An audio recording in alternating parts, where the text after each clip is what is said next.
着笑容投入内湾怀抱，准备接受老街的洗礼。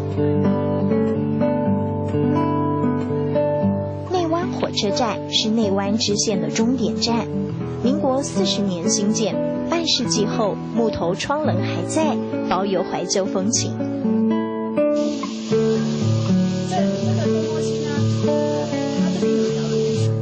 顺着铁轨望过去，蓝色的2大桶水槽，给蒸汽火车使用的加水站。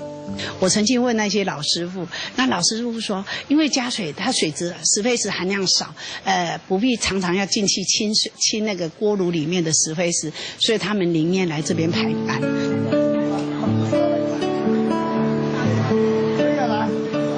内湾老街大多居住着客家人，好客热情是老街的代名词。小姐漂亮怎么说？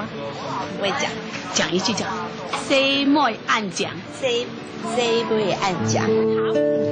初次见面，一句客家话拉近彼此距离，一颗野姜花粽改变内湾。野姜花根取代味素，高钙米代替糯米，还有这个特别的名字，格外引人注目。它长在小溪边，不需要喷药，不需要施肥，要靠自己在生活。老天爷给你什么环境，你就要在那种环境里去存活。我们客家妇女也是一样。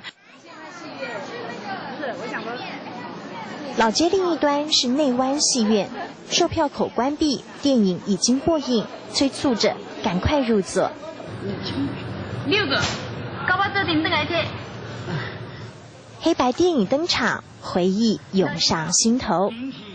视野拉宽，原来台下是餐厅。吃饭配电影很有古早味儿，也因为这氛围，内湾人潮不断。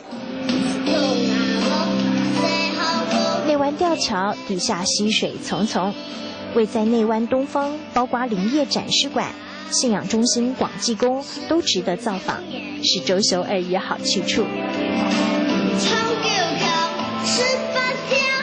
抓住古早味儿，又添加创意元素，这是内湾迷人之处。火车站里承载半世纪的悲欢离合，电影院中上演一幕幕的人生百态。